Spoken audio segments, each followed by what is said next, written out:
नहमदुहु व नुसल्ली अला रसूलिहिल करीम अम्मा बअदु फ़अऊज़ु बिल्लाहि मिनश शैतानिर रजीम बिस्मिल्लाहिर रहमानिर रहीम व इज़ तअज़्ज़न रब्बुकुम लइन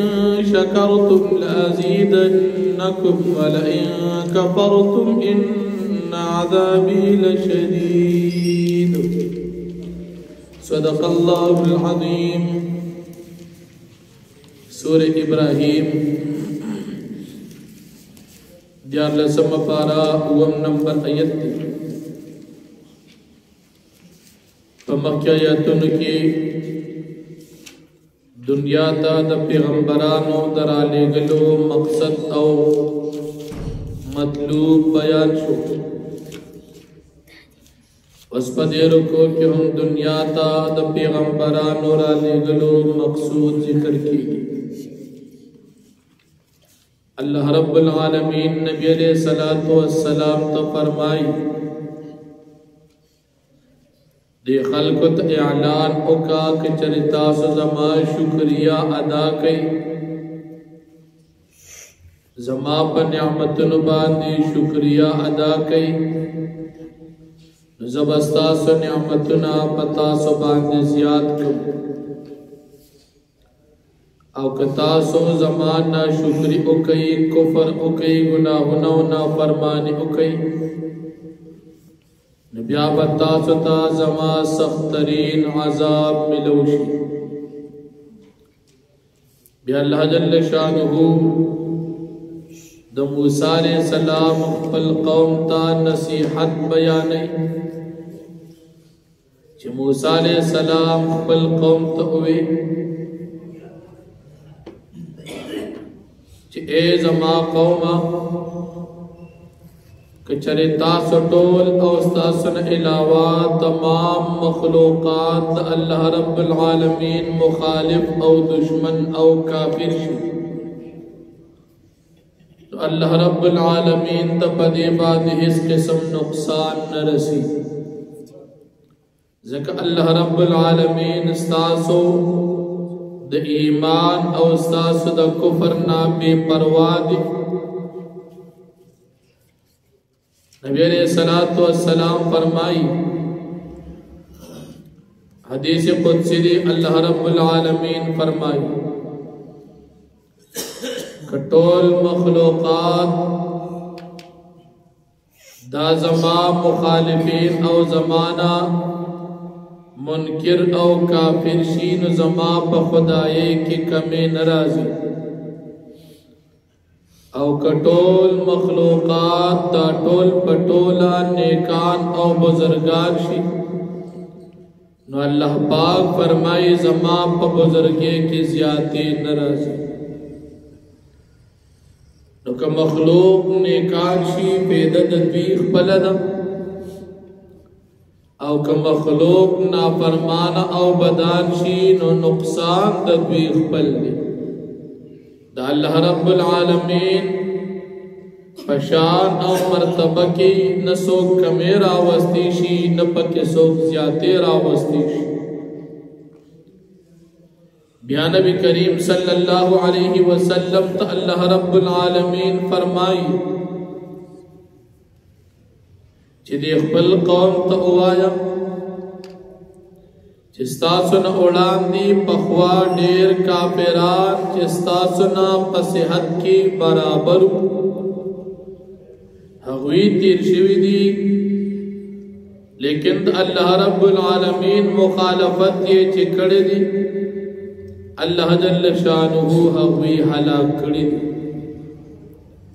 डेर पके दासे कौम न दी अल्लाह पाक न इलावा दे खल्क त मालूम न दी दे कौमुन ता पैगंबरान रागलू लेकिन दे कौम दी पैगंबरान दुश्मनी करे और पैगंबरान ते पखली बांध लासुन इखौद पदेदे की यव जुमला राजी फरद्दू ऐदियहुम फी अफवाहिहिम ते काफिरानु خپل لاسونه د پیغمبرانو خولې ته وړاندې کړل. علما په دې ځای کې څو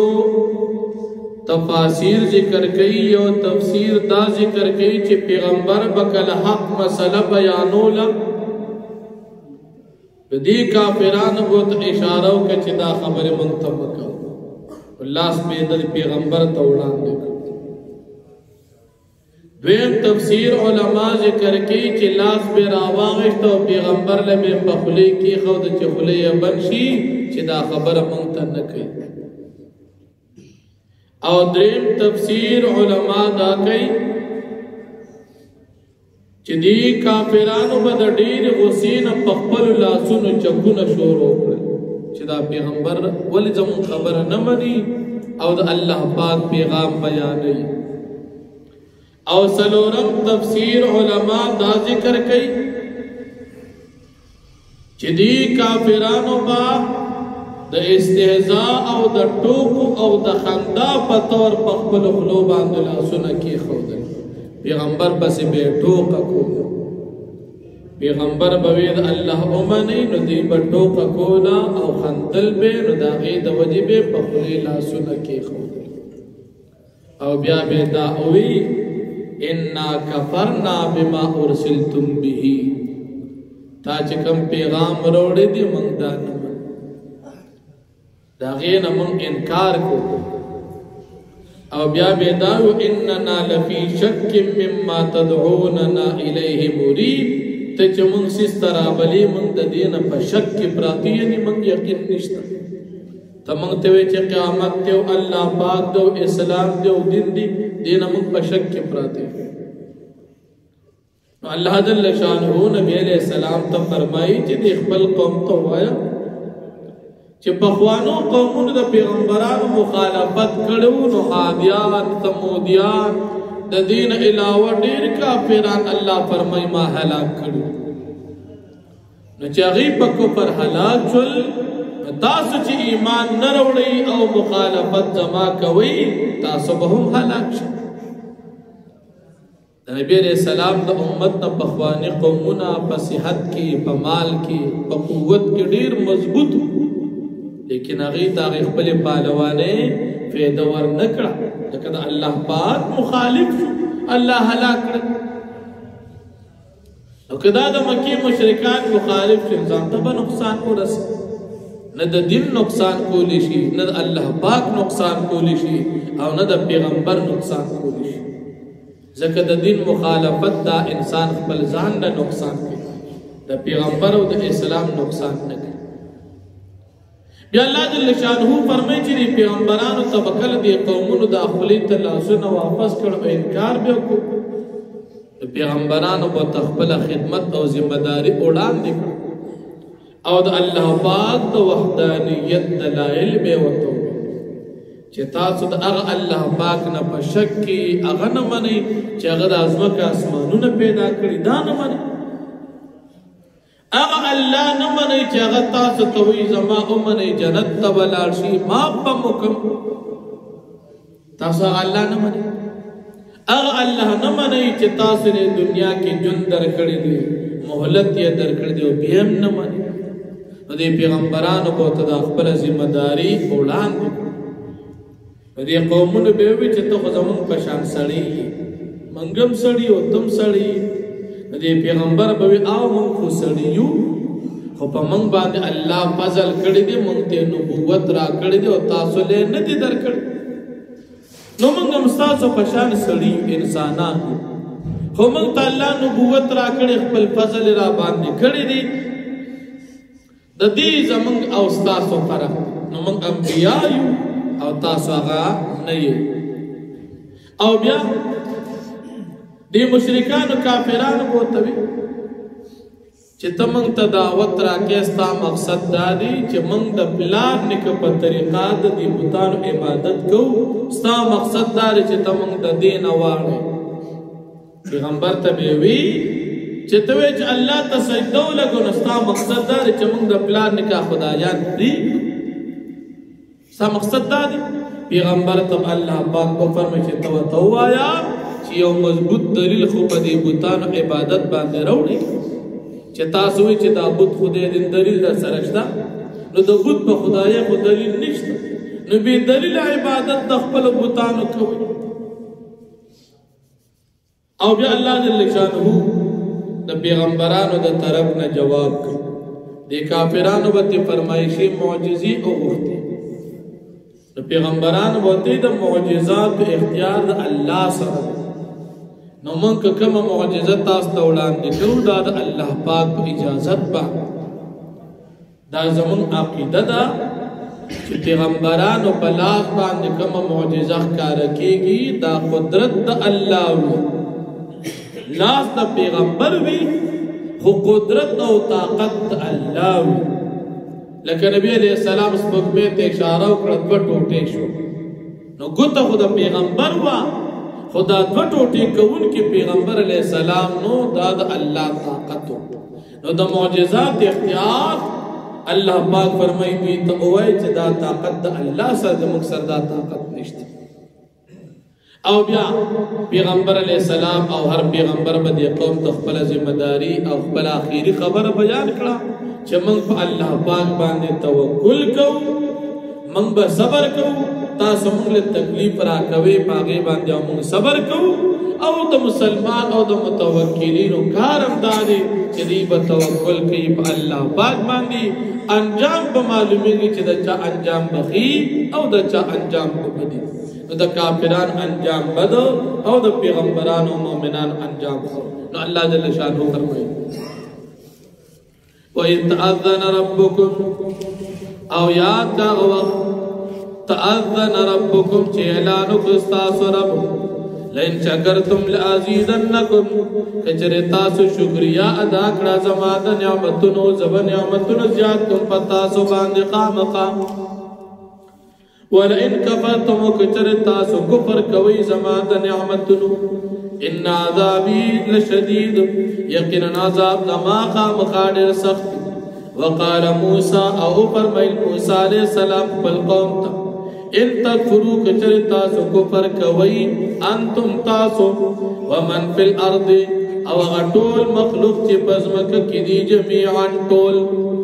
نقصان دا اللہ نشتا نقصان استاسو دی ولی فإن اللہ پس بیشک اللہ پاک لغنی خامقا بے پروادی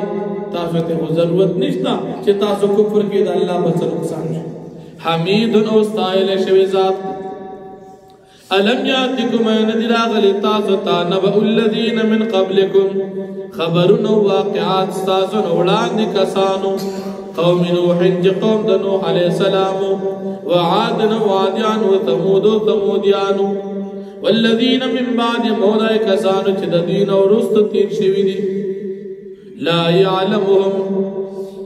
نبی جندوی لرعن الا اللہ سواد اللہ پاک نحسو جاءتهم رسولهم بالبینات راغلو دوی تا پیغمبران دوی پواضح دلائل باندی فردو ایدیهم فی افواہم دی واپس کول پلا سنا پخلود دی پیغمبرانو باندی وقال او بی بدی کافرانو انا کفرنا بما ارسلتم به یقینا من کفر کو پاغدین چتاسو باغیرا لگل شوی وإنا لفی شک مما تدعوننا او یقینا من خامخایو پشک دا غدن چتا من غی طرابلی الی غی طرف تاموری بن شک انکی قالت رسلهم اوی پیغمبرانو دوی افی اللہ شکن آیت اللہ پاک مبارک استاسو شک دی اغزاد فاطر السماوات چه پیدا کول کی دا اسمانونو دی والارد و دزمکو یدعوکم اللہ پاک تاثرا بلی نیکے طرف تا لیغفر لکم من ذنوبکم دا پارا دی چه ماف استاسو گناہنا ویغفرکم الى اجل مسمع او اللہ پاک رستو کی تاسو تردیو نیٹی مقرر پوری عذاب دن رستو کی قالو نبی بدی کافرانو ان انتم الا بشر مثلنا نئے تاسو مگر زمن بشار سڑی تریدون تاسو پیغمبران غواړي انت سدونا چې تاسو مونږ غواړوي اما دا بوتانونا کان یعبد آباؤنا چې عبادت کو داغي زمونږ پلارانو فأتونا بسلطان مبين پس تاسو من تراتگو کے پخکار دلیل باندے قالت لهم رسلهم ویدیت پیغمبرانو دبی ان نحن الا بشر مثلكم نیو من مگر انسانانی پشان استاسو ولكن الله يمن على من يشاء من عباده لیکن اللہ پاک احسان کی پاچا باندې چې چاہتا اللہ پاک اوغواړي من عبادی دخل بندگان رب نبوت باندې وما كان لنا او ندی مناسب زمن د پارا ان اتیکم بسلطان